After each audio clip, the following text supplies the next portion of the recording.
Hey there, welcome back to Gadget Mad Lad. Another tech teardown for you. We've got a EE Kestrel or Hawk. I'm not 100% sure what it is, to be honest with you. I got given this to me, donated by my Auntie Angie. That's my mum's sister. Basically, it had a faulty charge port on it. It was really loose. I think it snapped off. It had that type of charge port inside. I'll show you. Micro USB. Something like that on the inside, and it snapped away from the motherboard, and there was no connection being established, so no power was going into it or anything. So it was totally. So when the battery went, it was died, and there was no sign of life in it. I got this around the time when I first got my hot air station, so I tried, failed. I failed, but I tried to rework the solder on it to reconnect the charge port, but it didn't work because I was a novice at the time. So obviously it's been in my pile ready to be torn down, and been waiting to get to it, and finally made my way to it now. So we went out of this. I don't know if the screen works or not, because obviously I've never seen it powered on. It's got a crack in the plastic on the front, but that could just be the digitizer. And as you know, if I repurpose them, I don't want to use the digitizer, and I'll be using it for display. So that's not the biggest deal. Just looking for the right screwdriver head, should I say. It's a Torque, so I think these might be the right ones. Are they Torque? I think they're Torque. Yeah. So I've got to sort which head it is. I think it might be that one there. Let's double check, and I'll be right. So take my tri-ring adapter out of the end. Put my Torque screw in. It is a T5, if that's any use to anybody. Like I say, if all these are the same size screws, I will keep the screws. Watched my video back yesterday as well, and I said 8 and 6 or whatever, and I got to 12. Obviously, everyone knows 8 and 6 is 14. So apparently, I can't count when it comes to videos, but I can count when it comes to watching my videos back. So anyway, the point I'm getting to is hopefully I can salvage these screws as well. So all the same size, definitely. If not, then probably not. So let's see what glorious innards are inside the. Oh, it's a Harrier, sorry, and it's a Harrier Mini from EE. I knew it had something to do with flying. It's either a bird or a plane or something. It wasn't Superman, though, was it? So there's that. So honestly, these phones were like an own, like a branded networks kind of own phone. Like in the last one we did a Vodafone one. This is like EE, their equivalent of it type of thing. Something I noticed as well when after I took the other phone I took apart, when I was trying to get to the battery terminals. I've got it here somewhere. Where is it? Yeah. This is the battery that was in the Vodafone one. So I took the back off it, and I was trying to get to the point so I could solder it just to the 2 wires or whatever, so it make it easier to use as a reusable battery. And I flipped it over, and if you see there, Alcatel One Touch. So Vodafone uses Alcatel parts for their things. I actually assumed it was something along them lines anyway, but it used to be ZTE phones they used to use for their own, their own network and their mobiles. And like they sell them in China or Vietnam or somewhere like that. They buy like a load of them, put their own brands on it, and sell it as like their own branded handset.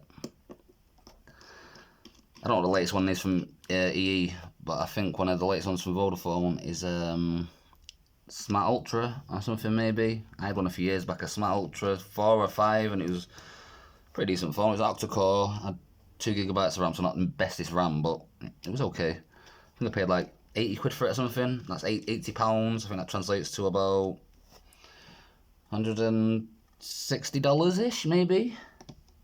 I don't think that's right. That's not right.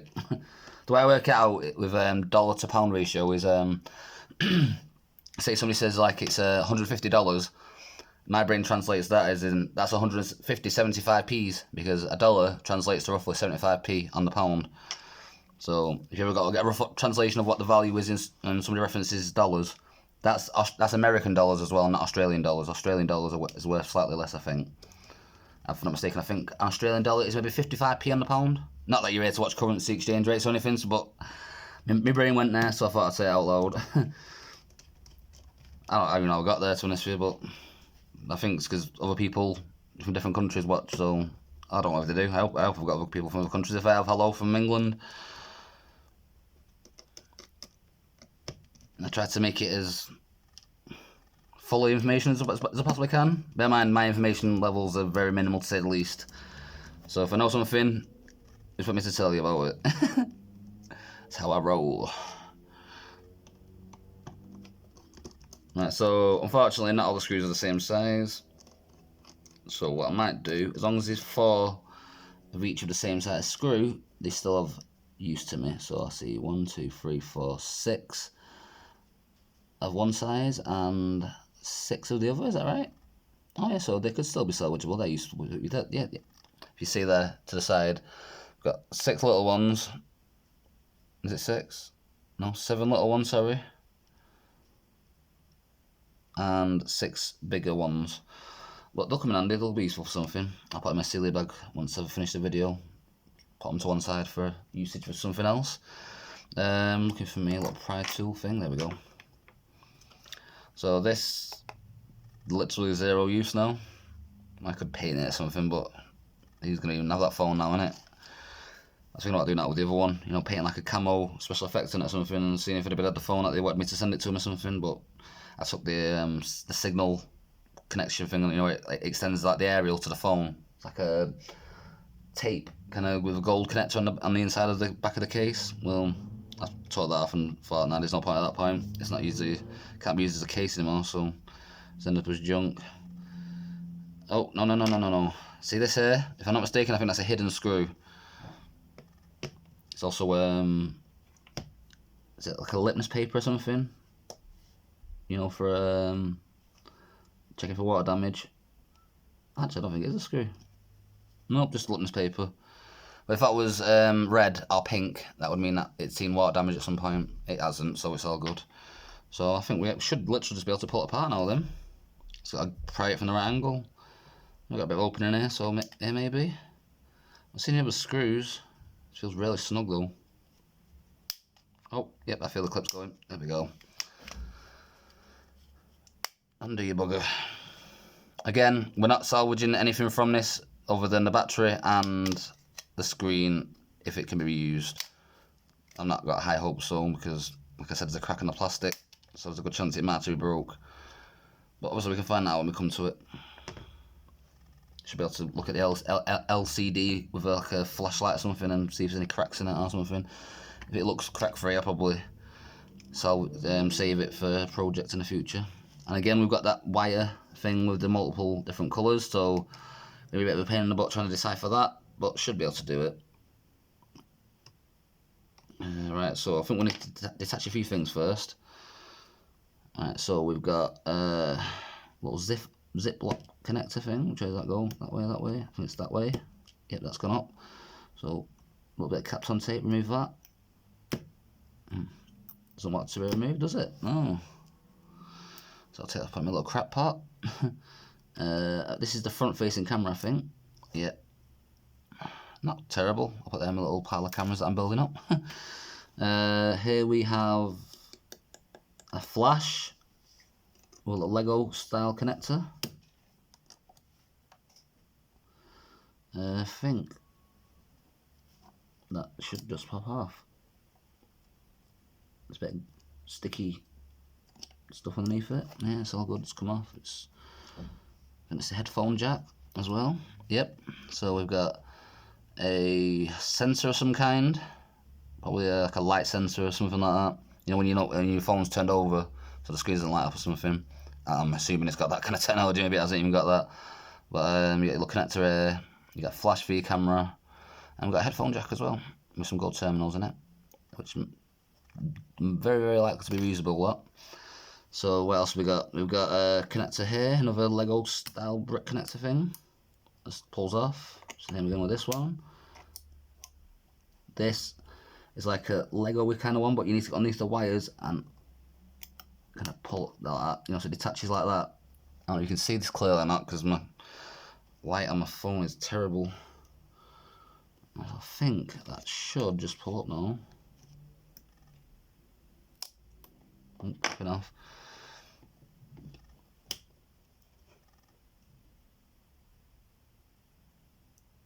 I think we're good. Oh, hiding little screw coaster is. See it there? somehow slipped past me. I think it's the same size as the others though, so it should be okay. Yep, we're all good. So it's not one of them little ones. Right, yeah, so looks very similar to the other one, doesn't it? Rechargeable lithium polymer battery pack model 22 QT0/2000 milliamps, 3.8 volts, 7.6 watt hours. Shenzhen Yongwei technology code. That's like deep in the heart of China, that. Oh, slice my thumbnail then. See if I can get this off. See if it's... So go on, place bets now. Do you think this, like the other, like the Vodafone one, is Alcatel? Or do you think we're on a different brand? I think it's no brand. No brand. It's very, very similarly wired up though. You see this capstan tape kind of part here. If you look on this one, from the Vodafone one, I've removed all this so I could get to it, but that's essentially very, very, very, very, very slightly bigger board, but you know, the charge circuitry and all that. So this is from the Harrier. This is a 2000 milliamp battery, useful for probably, it's quite a small new one as well, so this might be a good one for the PS3 pad mod. For anything, yep, that's what I'm going to use that for. I think that's pretty much been guaranteed now. Here we have, like I was saying to you, these might seem useless or whatever, because, oh, just gold recovery or whatever, but because the high quality, well, some of them are high quality cables, get without tearing it. If you look, it's got some custom connection on either side, but the custom, this is the male side, and this is the female side, so this is like the, I don't know how to explain it without sounding rude, but the point is, if I take this off, and I take this off, I can repurpose this wire onto something else, and if you look as well, it's got loads of terminal connections on it as well. So I think literally, maybe I could connect to every single pin on that through just this, so that'd be interesting. That's quite unusual flex cable, is that what you call it? So I'll definitely saving that one. Again, here we have just I think it's the capacitive touch buttons on the bottom. You know, like your back button, your home button and stuff like that, you usually have in Android phones. I think that's what this consists of mainly. Nothing mega special. Let's see if I can pick it up. I think anything's attached to it. Yeah, we're all good. Well, here you can see my attempt at the hot air station work. That was terrible work, that. It's crooked. Come on, focus. There we go. It's crooked. None of the pins are connecting properly. You see. It's my first attempt at a hot air station with a hot air station, so I don't think it's the worst. I think, obviously it was terrible, but the charge port itself was broke, so I think I had to reuse it, you know, one of the ones off a different thing, so that's how that went down. But obviously I can vibration mode, double vibration mode actually, that's pretty cool. Repurpose that, and like the Lego connector thing for that ribbon cable, definitely taking that. This will probably just put me in the gold pile, and then the flashing pad will be as well. So that's the side for now. If we've got any screws in place, I'm not seeing any, so just lift up them. No, it doesn't just lift up. I think I'm going to have to clip that off really. So maybe just leave it now, will that work? Leg. Bag of legs. What's keeping you down? What's this? That's a Lego thing. I think that's just stuck on there. That's actually it. That should just lift off. No, maybe not. Got another little Lego thing there I might be able to repurpose or reuse. Sticking my head in the front of the camera there, aren't I? Massive head. I think it's a case of manoeuvring it right. There we go. There we go. Lovely jubbly. Anything connected on that side? Nope. Obviously, I recommend if you're doing this kind of stuff, be more delicate because, like, obviously, you can mash stuff up otherwise. Nice little connector wire there, but it's got gold on the end, so I'll probably end up snipping that and putting that in my gold pile. Here we have, is this stuck down? If it's not, I'll show you the circuitry below it. It's like, you know, on the last one I showed you where the CPU was and stuff and the RAM. Oh.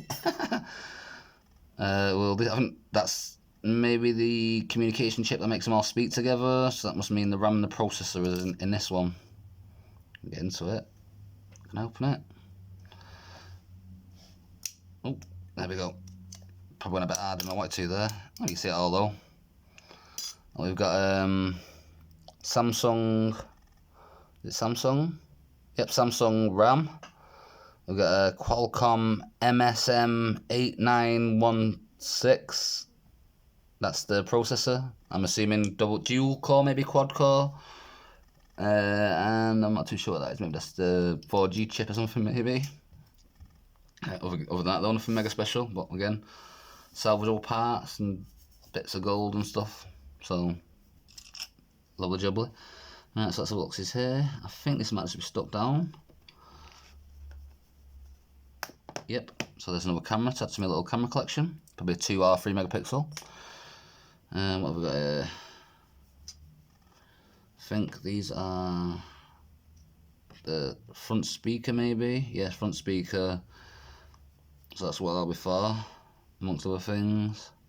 This is the cable to touch for the, I think, the digitizer and the power and the actual data cable to, you know, show what it's displaying through the phone kind of thing. So I think that's as far as we can go with that. Let's see what we got then. So we've got board being bored because board's being boring. Huh? No, that sounded funny in my head. Again, not very good with the jokes.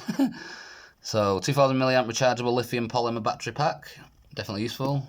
Screen, I have no idea the resolution, but the orientation of it is quite nice, if you get me.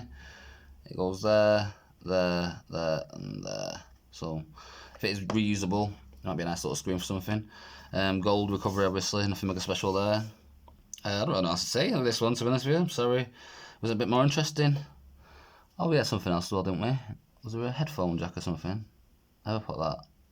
I think I might have moved it. Yep. Gone walkies now. That thing's a fallen on screen. That's me screen from the DSi XL. Trying to make a sneaky peek appearance. So call it a day there then. Hope you enjoyed this episode. It's pretty much going to guarantee to be the DSi macro. Whether it's going to be a success story or a failure story, I have no idea. But tune back in and find out, because that's my next episode, and I hope you all tune in to see. Thanks for watching. Bye.